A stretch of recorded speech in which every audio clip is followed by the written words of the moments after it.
Hello, everyone. It's Charlton, and I was just watching the sworn deposition of Alex Jones in the Sandy Hook defamation lawsuit that the parents have brought against him.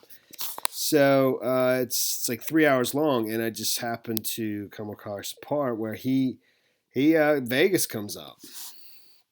And he actually, he says he knows what happened in Vegas, and that he was called in the morning following it, I guess.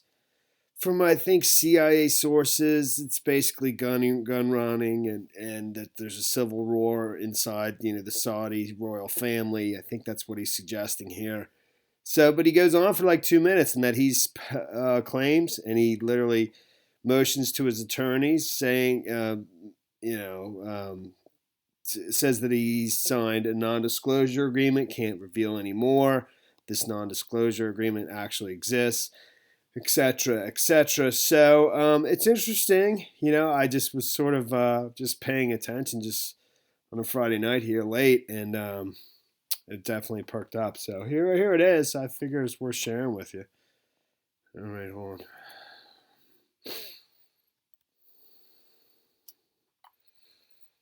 Was it Mr. Jones? No, they admit they did blue screen shots from Atlanta and a whole bunch of places. That's what you're doubling down. You're saying that that's a fact. I'm saying you're mixing things together, so I can't say anything any further. Okay. I want to talk a little bit. Actually, I want to go back to something you said earlier, which is that you have CIA sources who told you that something's up at Vegas. Something funny's going on in Vegas. Who? Objection will instruct the witness not to answer on journalistic privilege. Gotcha. What did you hear?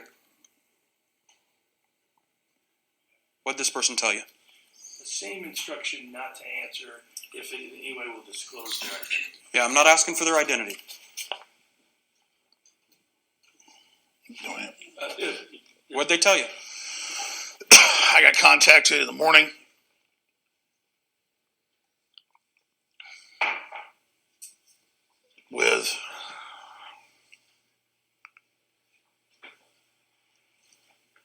I got contacted by individuals assigned to the SURF teams, CIA assassination squads, who had people inside the hostage rescue team in Vegas, and they said that he was selling weapons to the jihadis, and that they had paraphernalia of jihadis from going to the Middle East. He was an arms dealer, and because the Saudis were having a civil war, they were having an event with the Saudi military, over 10,000 of them in Las Vegas that weekend, as part of a larger event.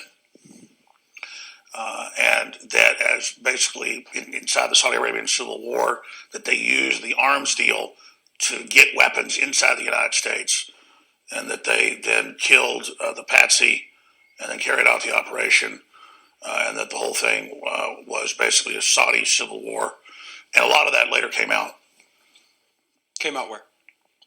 It came out in the news that he went to the Middle East. It came out that he'd been involved in arms dealing. I then also had to sign non-disclosures that I can't get into subsequently with other information. You've signed non-disclosures? Mm-hmm. With who? Can't talk about it. Okay. What about? What's the general topic that you can't disclose? I can't talk about it. Okay, so apparently there is some non-disclosure agreement that you signed with some unnamed person that is relevant to the allegations that you were making about Vegas? Yes. Okay, and you can't, for reasons of that non-disclosure, you can't disclose anything about that today? No, I can't. Okay. Was that a government person that you did a non-disclosure with? Objection would instruct the witness not to answer to the degree it could disclose his identity. I think that question basically would. Was it a corporate entity? The same instruction not to answer on grounds of the journalistic privilege shield as something that may identify or lead to the identification of the individual. Was it a real person or an imaginary person? Oh, it's real. It's a real person, so there is a contract. If we needed it, we could get it. It exists. Do you own a copy? I already told you it exists. Do you own a copy? We have a copy of that, don't we? Well, he's just asking whether you... Yes, we have a copy. Okay, thank you, Mr. Johnson. Let's talk a little bit about sources. What is InfoWars' policy on using unnamed sources? It's crazy, man. I don't believe that theory at all.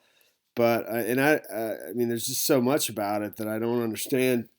The claim that there's over 10,000 Saudi military in Vegas that night, and I guess there was some kind of gun running operation to get guns into the United States. I didn't follow logic at all. But anyway, but he's motioning to his attorney. That's who he's looking at.